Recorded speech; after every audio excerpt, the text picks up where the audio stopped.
buenos días a todos. En nombre de Fundación ICBC les damos la bienvenida a la segunda edición del PEC COMEX, esta edición 2015, Pasión, Experiencia y Conocimiento, donde vamos a indagar sobre el presente y el futuro del comercio exterior de la región.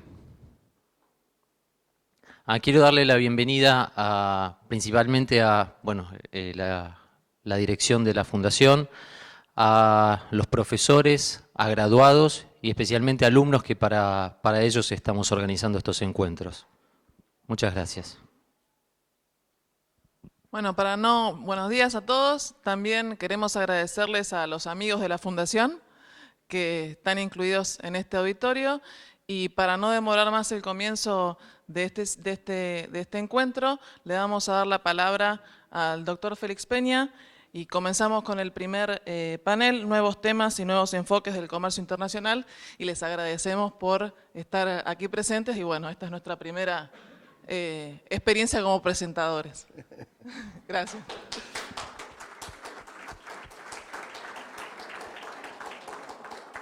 Bueno, muchas gracias. ¿Esto cómo funciona? ¿Funciona? Sí.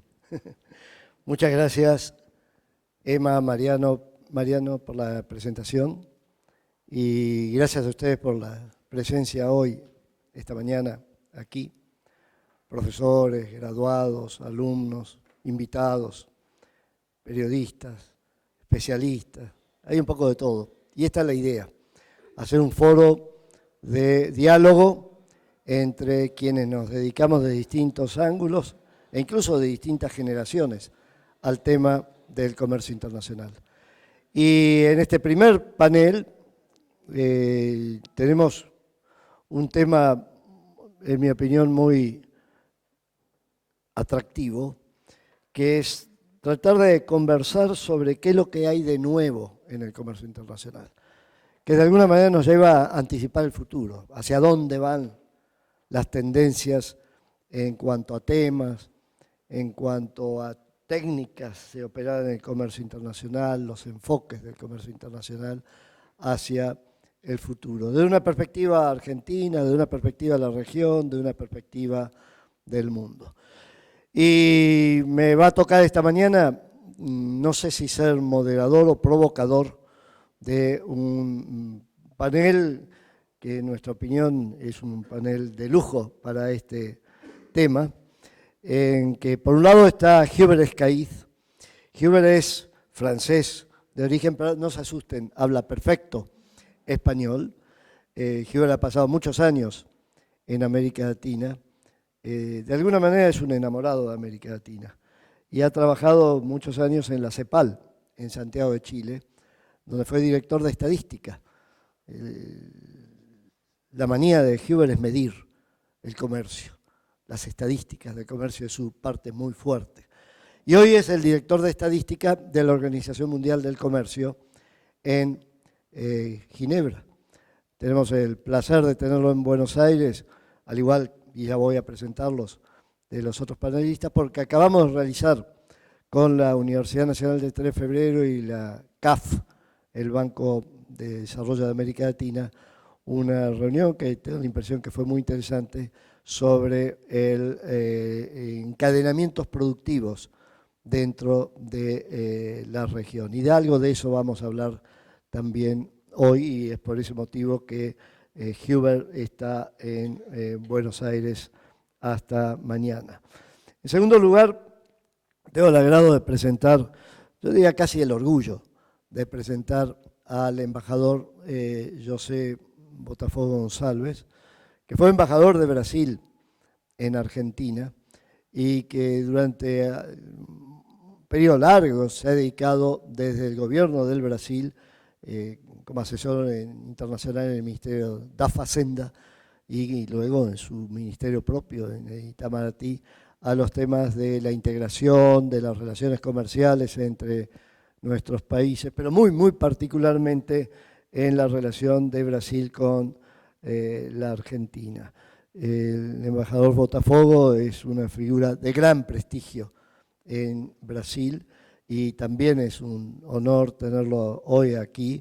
También participó en el seminario que concluimos ayer con un grupo de como 40 especialistas de distintos lugares en la Universidad Nacional de 3 de Febrero y con la CAF. Nahuel O'Donnell es argentino, aunque ahora está en México. Nahuel tiene su trayectoria en el campo académico y operativo acá en Argentina, pero desde hace 2 años, después quizás nos cuente un poco cómo llegó a México, desde hace 2 años está a cargo de los temas de Centroamérica, pero particularmente de encadenamientos productivos, cadenas de valor entre empresas o de empresas centroamericanas en la CEPAL México. Es decir, está trabajando en los temas que vamos a ver hoy en uno de los organismos de más prestigio en América Latina en estos temas, que es la CEPAL, y en un lugar tremendamente interesante para tratar de otear el horizonte, ver lo nuevo, que es ese acople entre, por un lado, México y Estados Unidos, el Trans-Pacific Partnership y Centroamérica. Por tanto, tiene la posibilidad de tener un lugar casi de privilegio para tratar los temas que vamos a ver hoy. Por eso le hemos pedido que nos acompañe esta mañana. Y hecha la presentación, me voy a referir un poco al método de trabajo. Hubert me dijo y ha traído que iba a hacer una presentación más formal. Preparamos todo con estadísticas, con PowerPoint y demás. Y le dije, Hubert, no. Sí, en todo caso, y queda a disposición de ustedes lo que él trajo preparado, pero démosle un carácter todavía más informal a esto, más de diálogo, primero entre nosotros y luego con la participación de ustedes, como hemos hecho el año anterior. Esta es la segunda vez que hacemos este foro de estudiantes y graduados y profesores y especialistas en comercio exterior en Argentina, y soñamos, yo creo que el año que viene ya lo vamos a conseguir, hacerlo con la participación de estudiantes y graduados de otras universidades o instituciones académicas del país y en lo posible, quizás, ¿por qué no?, de los países más próximos, fundamentalmente Brasil, Uruguay y Chile. Por lo tanto, no va a haber una presentación formal, sino que va a haber casi un diálogo en que los panelistas tendrán 10 minutos, quien dice 10 puede ser 15, es una forma de decir no 2 horas, para iniciar la conversación. Que va a ser una conversación, ojalá, los invito entre todos. Y yo lo único que voy a hacer es picañarlos un poco, es decir, hacerles alguna pregunta inicial para que de esa manera sea más atractivo el debate entre nosotros, asegurar que nos vamos a referir al tema. ¿Qué hay de nuevo? ¿Qué hay de nuevo en el comercio internacional? Y a Hubert le voy a pedir que nos cuente algo, cómo está viendo lo nuevo en materia de estadísticas de comercio exterior, de medición del comercio exterior. ¿Por qué? Porque él ha trabajado mucho y tiene una página, una entrada en la página web de la OMC que es fascinante, que hay que verla, que es realmente muy atractiva, se llama Hecho en el Mundo. Hecho en el Mundo. Es decir, ¿por qué Hecho en el Mundo, Hubert? ¿Por qué ustedes de alguna manera han bautizado así las nuevas formas de producir y comerciar en el mundo y el impacto que eso está teniendo en la medición del comercio internacional? Hubert, tienes la palabra. Gracias. No hay que creer mucho de lo que digo Félix, es un amigo y un buen amigo, así que, pero sí es cierto que trabajé mucho tiempo en esta región, primero como economista, antes de hacer un upgrading, de mejorar mi estatus, para pasar de economista a estadístico. Mi formación inicial es matemática y había preparado algunas ecuaciones. Voy a tratar de Bien, ¿por qué nos pusimos en esa tarea de medir el nuevo comercio internacional? Por una razón simple, es nuevo. Hay nuevas formas de comercializar en el mundo que se vinculan a un cambio en el modelo empresarial, los que han hecho escuelas de ingeniería o de business school se llaman supply chain management. El hecho que hoy en día, gracias a las técnicas de comunicación, a mejoramiento en el transporte, a armonización de políticas comerciales y arancelarias, es posible fragmentar geográficamente la producción manufacturera. Es un poco el antimodelo de Henry Ford, de la integración vertical de la planta de Ford en Rivière Rouge, donde desde el acero hacia la pintura del coche se hacía todo bajo el mismo techo.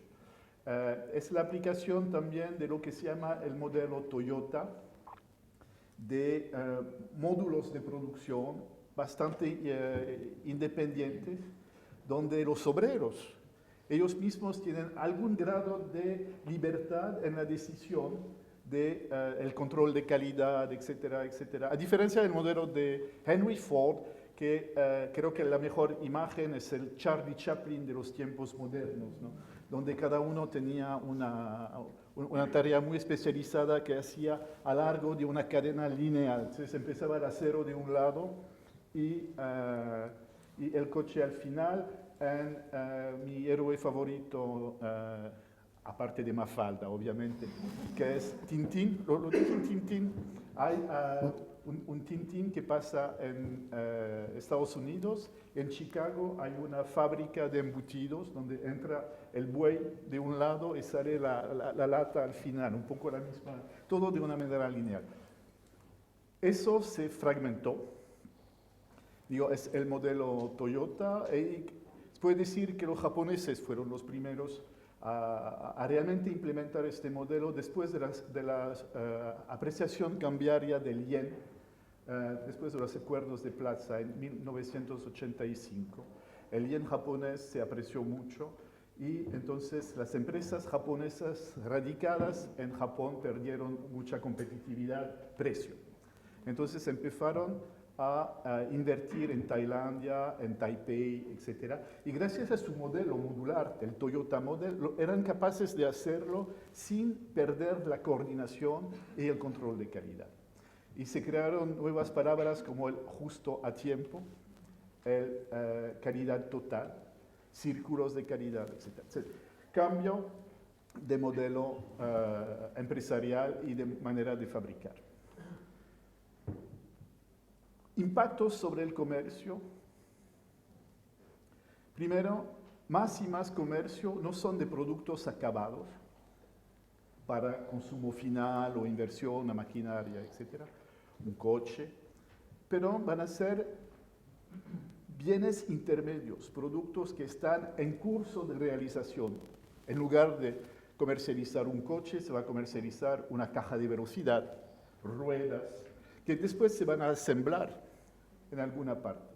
Es decir, que entre la vaca inicial y la lata de embutido o el embutido, pueden tener varios países entre medio, pero cada vez se registra en las aduanas el valor acumulado.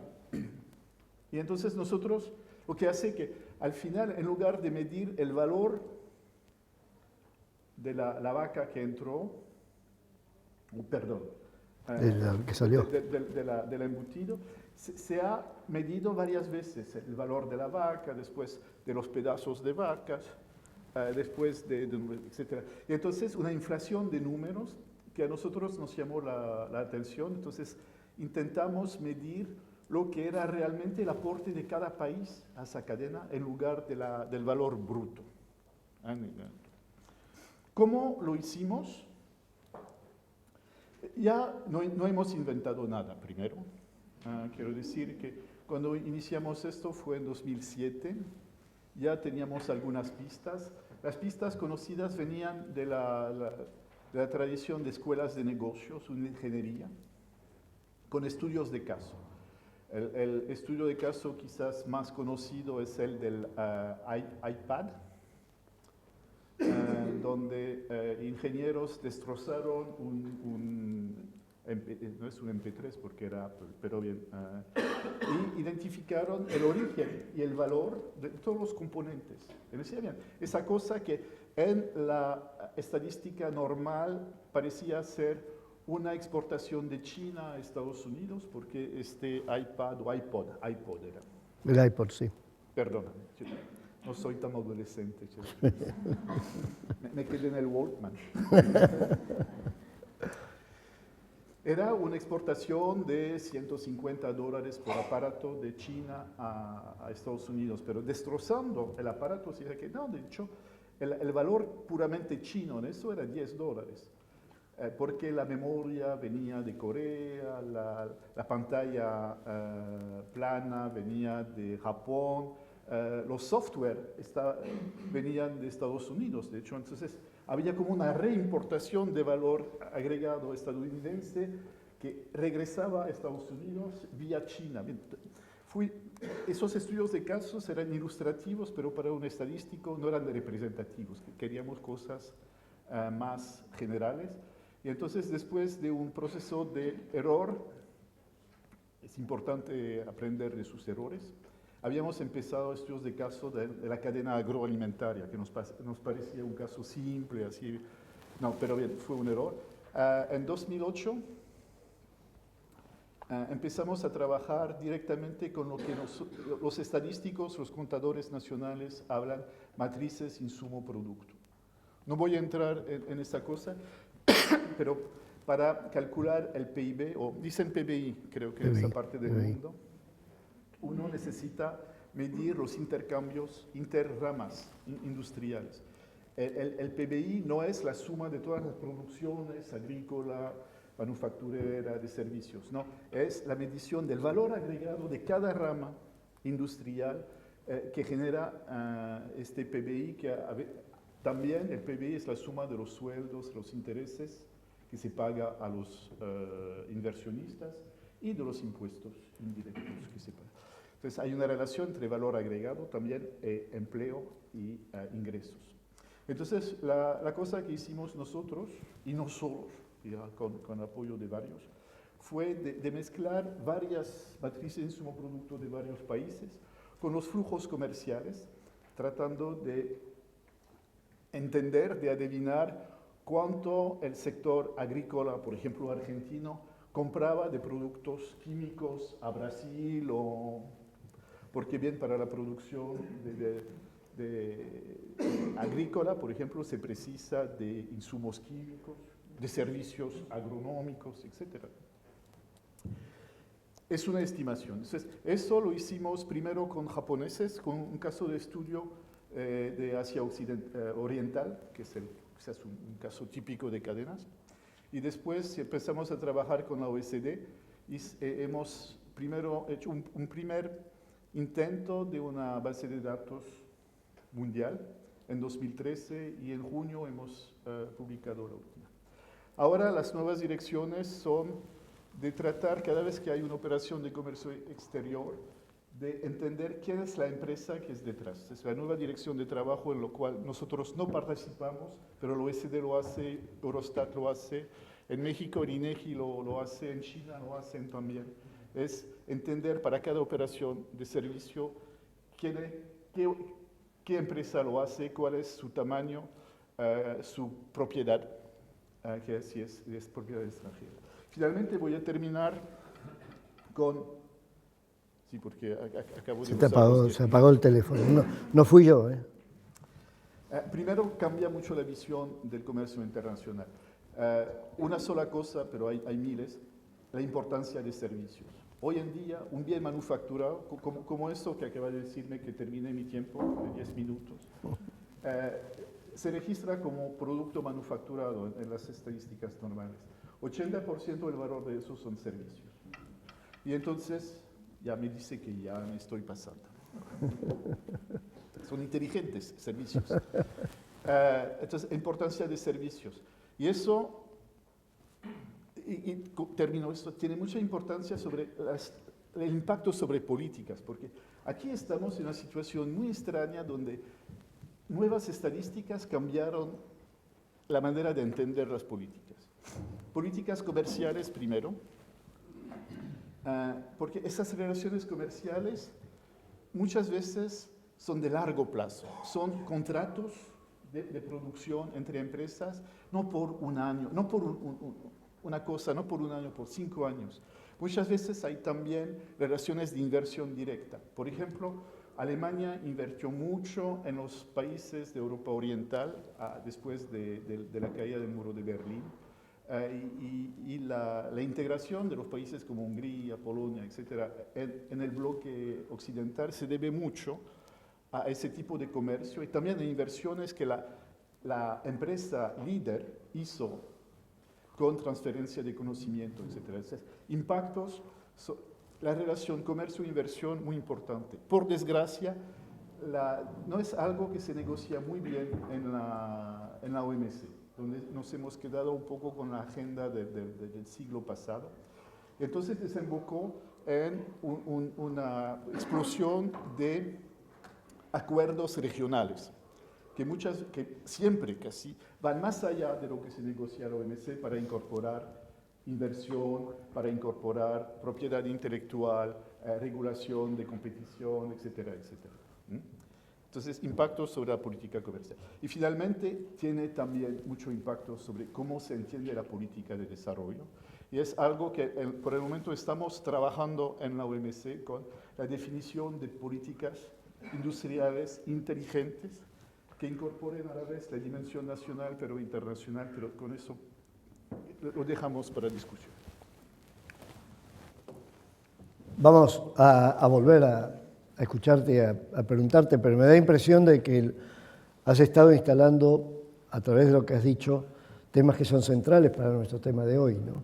Porque detrás de lo que estás planteando claramente está el impacto de los cambios tecnológicos, del acortamiento de la distancia, de la multiplicación de protagonistas en el comercio internacional, que hace de que de alguna manera constantemente estamos siendo superados por nuevas realidades y que hace que el especialista en comercio internacional constantemente tiene que estar tratando de captar esas nuevas realidades. Y eso también es válido para lo que vamos a preguntarle a nuestro amigo el embajador Botafogo González. Con el embajador incluso tuvimos el honor, el placer de poder trabajar juntos en momentos fundacionales del Mercosur. Y nos da la impresión que también en materia de negociaciones comerciales internacionales, de integración regional, hay una dinámica que si te descuidas te volvés obsoleto sin darte cuenta. Es decir, que constantemente están apareciendo cosas nuevas. Y la gran ventaja, y por eso le pedimos al embajador que estuviera presente hoy, él está constantemente tratando de ver qué es lo que hay de nuevo en la relación, por ejemplo, entre Argentina y Brasil y en la construcción del Mercosur. Y ha puesto mucho énfasis y le vamos a pedir que nos elabore un poco sobre esto. También se va a someter a la tecnología. Mucho énfasis en algo que es claro en las ventajas competitivas que tenemos en nuestros países, que es producción de alimentos y energía. No solamente hidrocarburos, sino todo lo que se refiere al complejo energético. Hay otras ventajas, pero él ha puesto mucho énfasis en esa. José, tienes la palabra, ahí te has controlado por el reloj y si no yo te voy a controlar, no te preocupes. Muchas gracias. Gracias. Bien, yo voy a aprovechar la exposición que ha hecho mi colega hace pocos minutos, extraer este elemento central de su exposición, que es la fragmentación de la cadena productiva. Empezó con Ford, después vino con Toyota y ahora son cadenas productivas en que el componente de servicios intangibles tiene mucho más importancia en el valor del producto final que tenía en el siglo XIX, el siglo XX. Eso es central para caminarmos de aquí en adelante. La segunda cuestión es preguntarnos dónde están Brasil y la Argentina face a esta evolución. Mirar de dentro hacia afuera y no de afuera hacia dentro, porque los estadísticos, como los economistas ven eso globalmente, pero se ignoran o no llevan en cuenta necesidades particulares o constreñimientos, no sé si dice la palabra, particulares que enfrentan los países aquí en América Latina. Y yo creo que la manera de superar ese punto de partida inicial, yo insisto mucho en todas mis intervenciones, es analizar historia y geografía. Yo creo que es fundamental, en el caso de América del Sur en particular, la historia explica muchas de las ventajas que tenemos en términos culturales, en términos religiosos, en términos sociales, y eso no hay que ignorar. Pero en el campo de la geografía, lamentablemente, el panorama que se nos ofrece la geografía de América del Sur, solo para hablar de eso, es muy complicada. No voy a decir negativa, pero es complicada. No es una geografía que favorece la integración y favorece la internacionalización de las actividades económicas y de comercio internacional. Y por eso analizar historia y geografía es importante. Yo podría extenderme bastante sobre este tema, pero lamentablemente no vamos a tener mucho tiempo. Así que sugiero que se haga un análisis de cómo evolucionó el comercio internacional de Argentina y Brasil desde su independencia hace 200 años y qué impacto eso, qué impacto la geografía tuvo en ese comercio internacional. Pouquíssimas palavras para sintetizar o problema mais complexo que el país como Brasil, en el amplio espectro de intertropical, naturalmente se transformó en un especialista de exportación de productos agrícolas de origen tropical. Café, cacao, azúcar, algodón, caucho en Amazonas, en el inicio de los años del siglo XX, en fin. No voy a extenderme mucho, pero eso fue la historia de Brasil, siempre un gran exportador de materias primas agrícolas tropicales. Mientras Argentina exportaba materias primas agrícolas temperadas, carne, trigo, cueros, etc., para simplificar un poco también el cuadro. Los destinatarios de esas exportaciones no coincidían necesariamente. Brasil exportaba mucho a Europa, pero exportaba mucho café a Estados Unidos y muchos productos agropecuarios a Estados Unidos y Argentina más a Europa. Eso también explica mucho los impactos que tuvo en la política internacional, ¿no? En el comercio y en la política internacional de los dos países. Bueno, eso sí es válido hasta hoy. Somos grandes exportadores de materias primas agrícolas.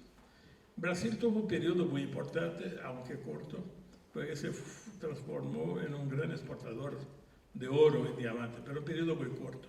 Nada comparable a lo que hizo los países del lado andino, que por mucho más tiempo fueron grandes y aún sigue siendo grandes exportadores de productos minerales. Brasil, eso fue en un periodo de 4 o 5 décadas entre el siglo XVII y el siglo XVIII. Pero tuvo un impacto tremendo en la política, porque eso favoreció mucho los procesos de independencia del país en el siglo XIX. De todas maneras, hay un enorme paralelismo entre la evolución del comercio internacional de Argentina y el comercio internacional de Brasil. Paralelismo porque el comercio bilateral entre Argentina y Brasil, hasta muy recién, hasta prácticamente la segunda mitad del siglo XX, era muy irrelevante en relación a la dimensión de las economías de estos dos países. Por eso yo llamo la atención al paralelismo, porque Brasil vendía al resto del mundo, Argentina vendía al resto del mundo y nosotros comerciábamos muy poco entre nosotros. Hay razones históricas para eso. Hay la famosa rivalidad entre Argentina y Brasil, que solo desapareció como hipótesis de trabajo de los militares de los dos lados con la reunión Sarney y Alfonsín a fin de los años 80. Y durante el siglo XIX, inicio del siglo XX, tuvimos también peleas por la definición de fronteras, pero todo eso se resolvió a lo largo de los años 20. Pero hay un elemento nuevo que cambia mucho esa relación, digamos, paralela de exportadores de materias primas y de recursos minerales, que fue la industrialización de Argentina y de Brasil. Esto introdujo un elemento nuevo, porque en el componente del Producto tanto en Argentina como en Brasil, la industria pasó a tener un aspecto importante. Y ahí se aceleraron un poco las peleas comerciales entre los dos países. Hasta que llegamos a la mitad de los años del siglo XX, cuando empezamos por motivación de CEPAL y de Raúl Plebich a buscar las primeras intentos de integración económica, al ALC, al ADI y finalmente Mercosur. Y en eso avanzamos razonablemente bien. Pero esta idea de fragmentación de cadenas de valor fue la que menos avanzó en Brasil y en Argentina desde este periodo, desde al ALC. Avanzó un poco con Mercosur, porque la idea original de Mercosur es un proceso de integración entre las economías argentinas y brasileñas. La verdad es que Mercosur empezó un poquito antes, en el 88, con acuerdos de complementación industrial Argentina-Brasil. Después se transformó en el Mercosur de 4. Pero el crux del problema era buscar una integración en el sector industrial para eliminar las tensiones que se estaban acumulando entre un país menos o más grande desde el punto de vista de producción industrial y menos o más desarrollado desde el punto de vista intelectual, que era el caso de Argentina. Más de Argentina y menos de Brasil, que tenía un déficit educacional y aún lo tiene muy, muy fuerte. Pero la evolución del concepto de cadena de valor no avanzó mucho.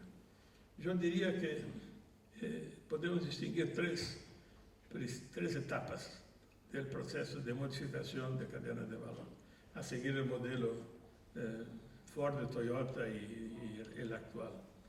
En primer lugar, la énfasis del mercado nacional. Para el mercado nacional, esto yo hablo de Brasil, pero yo creo que también se aplica mucho en Argentina. La integralización de cadenas de valor, la nacionalización de cadenas de valor, es un valor importante a mantener. Y eso significa separar el mercado interno del mercado externo, proteger el mercado interno de las importaciones con gravámenes o con medidas no arancelarias, pagar el precio de tener para el mercado interno productos técnicamente, tecnológicamente más retrasados, pero que están protegidos y están aumentando la capacidad de la producción industrial del país. Avanzamos en ese campo, pero más por obligación de que por convicción.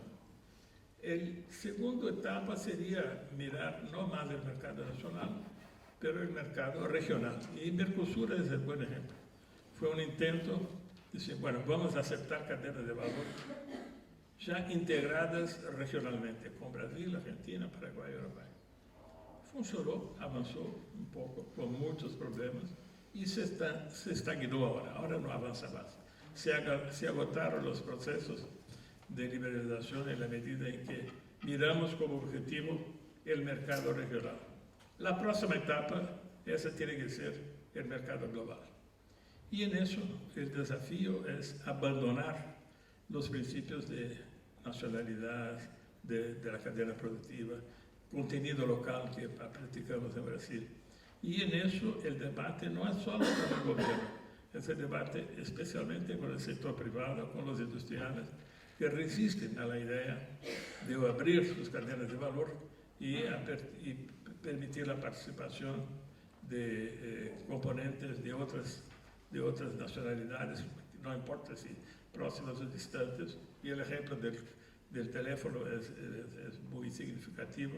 Yo tengo también un Samsung, que la marca es coreana, pero probablemente el hardware no tiene nada de Corea, debe ser hecho en Indonesia, no sé dónde. Hace un mes yo estaba en un supermercado de Brasil comprando unos chips de patata ahí para tomar con whisky. Y miré la etiqueta, venía de Malasia. Venía de Malasia. Increíble. Y costaba ahí $1, $2 el paquetecito. Una cosa increíble, ¿no? No tenía... Malasia, yo creo que la batata no era de Malasia tampoco, ¿no?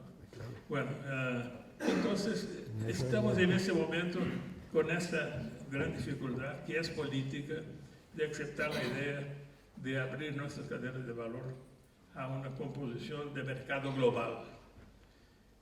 Termino con dos observaciones de carácter político, porque hoy ya no estoy más en la actividad diplomática pública, estoy jubilado, así que tengo la libertad de hablar lo que pienso. En Brasil, la idea de nacionalización de la cadena productiva es muy fuerte en el ministerio actual y la presidenta actual. El caso de Petrobras que tiene que comprar plataformas para explotar el petróleo empresarial, tiene que comprar una proporción muy grande de componentes que tienen que ser hechos de Brasil, aunque cuesten 30, 40% más y lleven 2, 3 años más para completarse. Mientras que en Brasil tenemos un ejemplo de lo que no se debe hacer y que es muy bien hecho, que es el presidente de Embraer. Embraer, que es una gran empresa productora de aviones, y muchos están volando acá, tiene un grado de nacionalización muy bajo, pero importa la tecnología y incluso el hardware de mejor calidad y conquista el mercado mundial. Pero a despecho de esta evidente importancia, la tendencia gubernamental y de muchos políticos es de rechazar como si fuera una amenaza a la soberanía nacional la internacionalización. Y ayer, me permite hacer un comentario, no sé si es muy inconveniente, pero escuché a la presidenta y hacer una presentación y en un sentido muy parecido. Había que evitar la extranjerización de la industria argentina, entendiendo por eso que la presencia de empresas no argentinas también complica y dificulta el control sobre la evolución de la economía y el beneficio de la economía. Entonces, Brasil y Argentina siguen siendo dos países que resisten mucho a la modernización. No hay solución si no internacionalizamos nuestras cadenas. Y para eso yo creo, concluyo, perdón, ya tengo 4 minutos estoy todavía dentro de la tolerancia. Si examinamos las posibilidades que tenemos nosotros de energía, renovables y no renovables, y alimentos, porque no hay región en el mundo capaz de satisfacer el consumo mundial de alimentos de forma sostenible, económicamente y biológicamente y ambientalmente sostenible que los 4 países fundadores de Mercosur, y Argentina y Brasil en particular. Y en el campo de fuentes energéticas que exigen una enorme cantidad de inversión para sacar provecho, energías más limpias, algunas renovables, otras no renovables, pero se puede también con tecnología producir energías no renovables, mucho más limpias de las que se produjo en el pasado.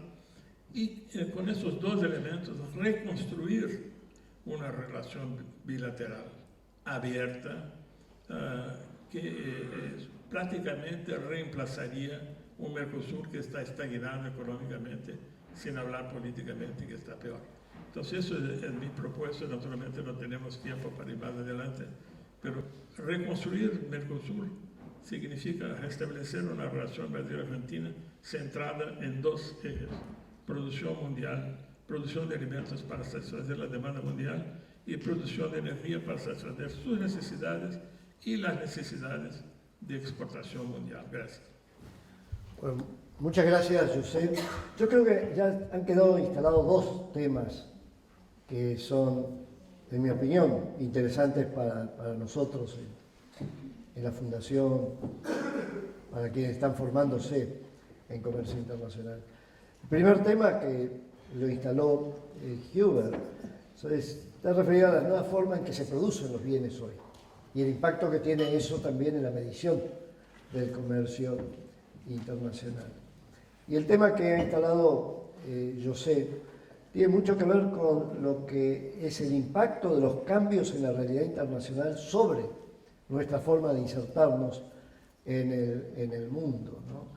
Y que lleva probablemente, y se lo dejo para que luego lo analicemos con él, la necesidad de hacer un esfuerzo mucho mayor en nuestros países para entender el mundo, es decir, para entender cómo se produce, comercia en el mundo. Acá está Emma Fontané, que lidera uno de los programas estrella de nuestra fundación, que son los viajes a distintos países. Últimamente nos hemos concentrado por razones que tienen que ver con el comercio internacional de Argentina en China y en el Asia. Pero me da impresión, y lo dejo ahí para que lo conversemos luego, que es mucho lo que también podemos hacer entre Argentina y Brasil en formación de cuadros y técnicos especialistas en comercio internacional, aplicando la metodología que llevó adelante Emma y la Fundación desde el pasado, que es ir al terreno. Es decir, trabajar, conocer en el terreno, traer de Brasil a la Argentina estudiantes profesionales para debatir estos temas. Hay muy poco de mestizaje en ese sentido. Y yo tengo la impresión de que la idea de modernidad mestiza que instaló un francés, Jean-Claude Guilbault, en un libro muy lindo, el título del libro es Hacia una modernidad mestiza. De lo que estamos hablando es el mestizaje en el comercio internacional. Se mezcla todo. ¿Entendemos esa mezcla? No sé, lo dejo abierto como pregunta. Pero Nahuel tiene la gran ventaja de que está viendo esto desde la distancia.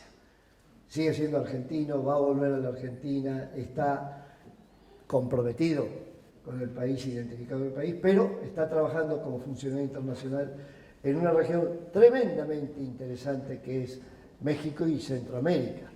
Y de alguna manera le vamos a pedir a Nahuel que nos dé alguna reflexión de cómo está viendo mismo estos temas en tu experiencia centroamericana, particularmente referido a las nuevas formas de producción, las nuevas formas de comercio que estás viendo desde tu observatorio centroamericano y tu protagonismo en Centroamérica. Gracias. Dan miedo las palabras de Félix, pero bueno, espero que en vez de miedo resulten estimulantes. Hace poquito coincidimos en Bogotá en un seminario que era sobre la asociación, era de la Asociación Nacional de Exportadores de Colombia. Y básicamente el programa giró en torno a cadenas de valor, de hecho. Más allá de hablar de exportaciones, que era el hardcore, digamos, de la asociación, terminamos discutiendo sobre cadenas de valor. Y creo que esto se ha visto materializado. Además, muy, muy interesante porque en ese seminario abrió el presidente Santos sí, que habló muy detalladamente sobre las negociaciones con la FARC, pero poniéndolo en la perspectiva del tema que estamos hablando. Es decir, un mundo que se ha globalizado de esta manera, un país tiene que ofrecer la imagen de paz para poder ser atractivo. Y de alguna forma era la imagen de paz y bueno, estábamos rodeados de un grupo de empresarios, de los grandes empresarios del país, y era un poco el compromiso económico de los empresarios con generar cadenas de valor para los territorios que estaban recuperando en el proceso de paz. Un poco ese era el mensaje del presidente. Pero a lo que yo quería hacer referencia, más allá de, bueno, después quizás conversar algunas cuestiones más específicas de la CEPAL, quizás también generacionalmente soy la persona más cercana a ustedes, no lo tomen como una ofensa, pero bueno, me hizo también Félix un llamado a que les contara un poco cómo era la experiencia de trabajo en la CEPAL. Yo trabajo en la CEPAL de México. Como ustedes saben, la CEPAL, la Comisión Económica para América Latina y el Caribe, es una de las comisiones regionales que tiene su sede principal en Santiago de Chile, pero tiene dos subsedes regionales, una en México, desde donde atendemos, por supuesto, al país que es nuestro país anfitrión, a México, pero también a todo Centroamérica, República Dominicana, Haití y Cuba. Y tiene otra sede regional en Puerto España, desde donde se atiende al Caribe. Pero lo que yo quería hacer referencia, porque tanto Uber como José, que me antecedieron en la palabra, hablaron claramente de cadenas de valor. Entonces yo quería como un poco contarles la experiencia de cómo trabajamos este concepto de cadenas de valor a partir de la Unidad de Comercio Internacional de Industria, que es donde me toca trabajar en este momento. En realidad yo no sé si el concepto de cadenas de valor es un concepto nuevo, entiendo que no, creo que no, pero claramente ha tomado una visibilidad hoy en día que para nosotros es sumamente importante. Entonces, en el marco de nuestros estudios, la cadena de valor es una unidad de análisis importante, ¿sí? Como en economía hemos estudiado, bueno, el papel de los estados en el comercio, el papel de las empresas en el comercio. Para nosotros aquí hay una modificación importante, porque la unidad de análisis que estamos estudiando es la unidad de la cadena de valor. Y este es un punto sumamente importante para responder a las demandas que estamos teniendo en nuestra región centroamericana, como hacía mención Félix, porque básicamente los gobiernos de la región y CEPAL como un organismo de asistencia técnica ha intentado proponerles una estrategia de hacer operativa la política industrial en el marco de estas cadenas de valor. ¿Cómo entendemos la política industrial también en un contexto en el cual es una región que ha desarrollado muchísimos tratados de libre comercio, que es una región sumamente abierta y que plantea muchas diferencias con lo que recién presentaba el embajador Botafogo, en el sentido de que no ha habido históricamente, quizás por las características territoriales de la región, son países muy pequeños como ustedes saben, una política de nacionalización de las cadenas de valor o una política extremadamente rígida en cuanto a las cadenas de valor. Es más, hay muchas cadenas de valor que hoy en día son transfronterizas y en las cuales vamos a seguir trabajando. También las demandas que nos hacían los gobiernos nacionales teníamos que empatarlo con el periodo de sesiones de la CEPAL. Como ustedes saben, la CEPAL funciona bajo lo que se denomina periodo de sesiones, que son reuniones que se llevan adelante cada 2 años con todos los presidentes de América Latina. Y desde que la secretaria ejecutiva, doña Alicia Bárcenas, que ustedes saben también que es mexicana, asumió la dirección de la CEPAL, ha planteado el concepto de cambio estructural. Entonces, de alguna manera también el desafío para nosotros era cómo empatar política industrial con cambio estructural, básicamente para resolver el problema de la heterogeneidad económica de nuestros países.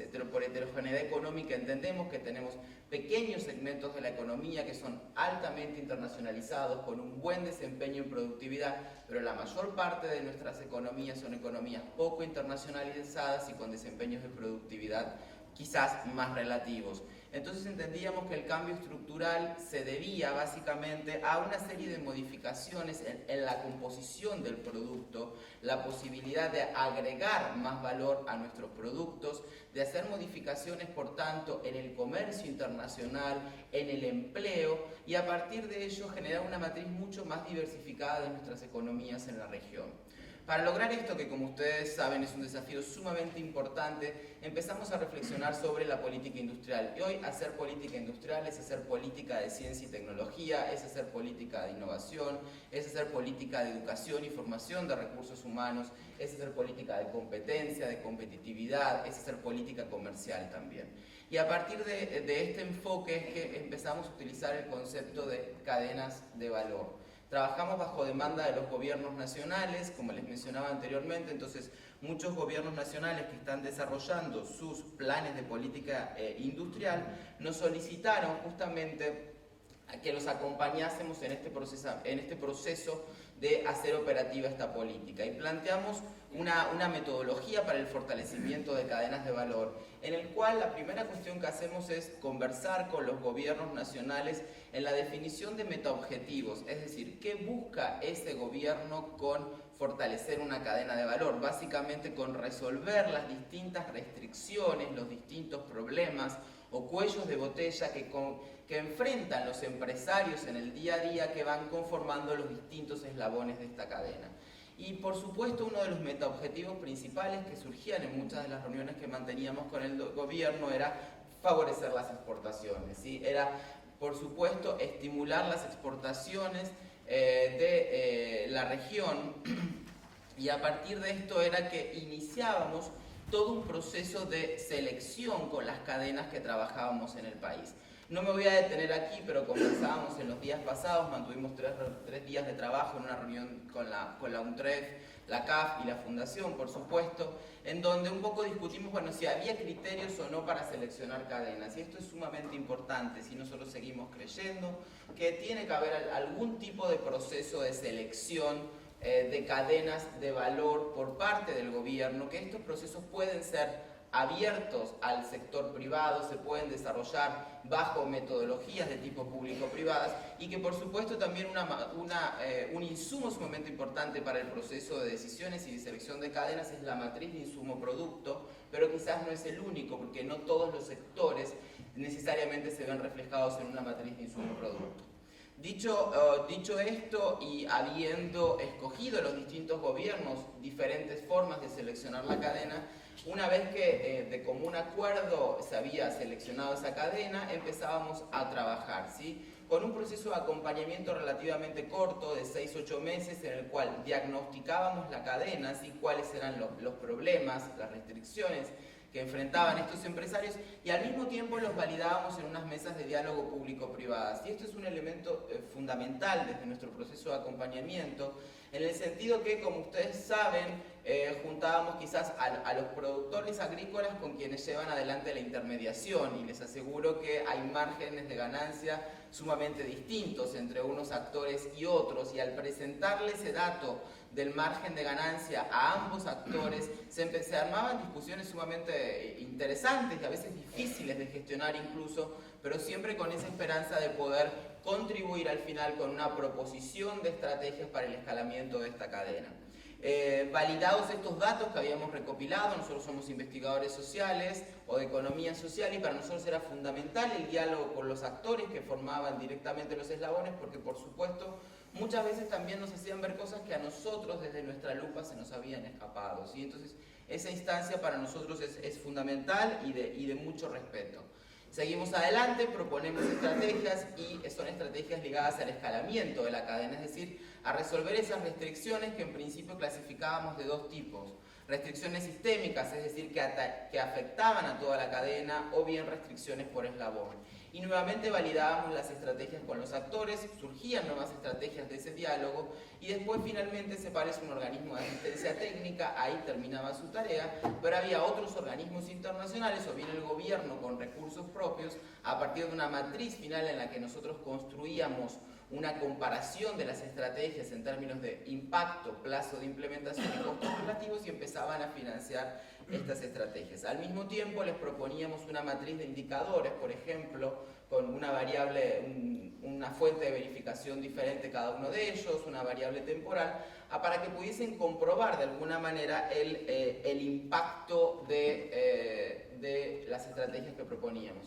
A modo de ejemplo, nosotros trabajamos con la cadena de fibras sintéticas, ropa deportiva de tipo dry fit en El Salvador. Como ustedes saben, El Salvador participa en esta cadena de una cadena global muy centrada en los Estados Unidos, muy dependiente del comprador final en términos de gobernanza, pero es una cadena que está en peligro de alguna forma, ¿no? Está en peligro, ¿por qué? Porque de firmarse un acuerdo transpacífico, claramente muchos de los beneficios que hoy en día está utilizando El Salvador se pueden perder, ¿sí? Entonces, en este sentido, muchas de las ventajas que tiene El Salvador, que se ven materializadas en los tratados de libre comercio, están en discusión o están en peligro. Entonces el gobierno tenía cierto interés en ver cómo podía justamente mantener su cuota de mercado, que se vería peligrada ante el ingreso de Vietnam, Tailandia, que son grandes productores de textiles.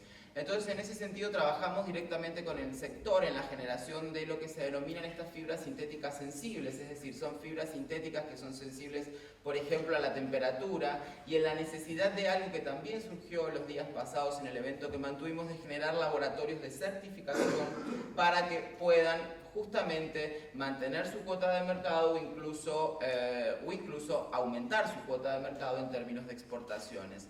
Es una cadena sumamente importante para el país, porque el 60% de la mano de obra industrial del país de alguna manera está vinculada con esta cadena, ¿sí? Al mismo tiempo también trabajamos con otras cadenas mucho más pequeñas, con un perfil de tipo nacional, como pueden ser las cooperativas de camaronicultores que se encuentran en la bahía de Jiquilisco, con las cadenas de tomate y chile verde que encuentran quizás una colocación de su producción solo a escala regional. Y quisiera terminar con dos cuestiones más para tampoco extenderme con mis compañeros. Utilizar para nosotros el elemento cadena de valor comunidad de análisis se ha traducido también en una serie de estudios derivados que son sumamente importantes en términos de comercio internacional, como por ejemplo es el comercio de servicios que recién también mencionaba Hubert. Nosotros vimos que mucho del upgrading, del escalamiento en las cadenas de valor que se encuentran consolidadas, se encuentra vinculado a comercio, ¿sí? A servicios.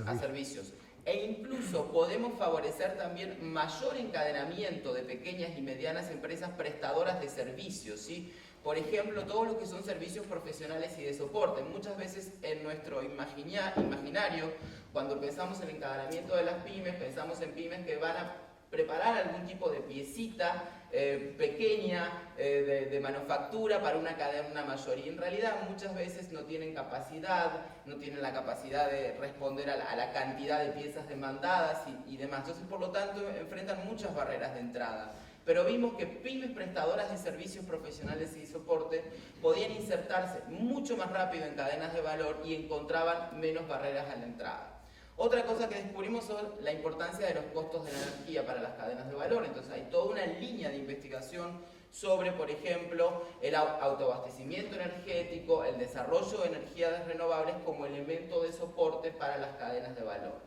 Y como se trata de una metodología que está disponible en internet, de hecho los invito a que la descarguen, está disponible en el repositorio de la CEPAL, repositorio.cepal.org, que además les cuento que están todos los volúmenes de la CEPAL, son más de 35.000 volúmenes, y se encuentran joyitas históricas como documentos comentados a mano por Raúl Prebisch. Entonces vale la pena un poco jugar en el repositorio de la CEPAL, ver qué documentos aparecen online y están publicados. Está disponible online y por supuesto lo pueden descargar del repositorio, pero esta metodología que van a ver en este libro es muy fácil de modulizar o de aplicar a otros contextos. Entonces ahora estamos trabajando, por ejemplo, con cadenas de valor de turismo en la región centroamericana, que son cadenas de valor regionales. Como ustedes saben, el turismo no es un sector, es una actividad que reúne productos y servicios. Entonces estamos probando la aplicación de esta metodología a el sector turismo y sobre todo cambiando de escala, ¿sí? No solo trabajando a veces a escala nacional, sino mucho a escala regional, porque entendemos que las cadenas de valor permiten el entrecruzamiento entre sectores y territorios, algo fundamental para construir la integración regional. Y prefiero quedarme aquí y bueno, participaremos del diálogo. Entonces, gracias.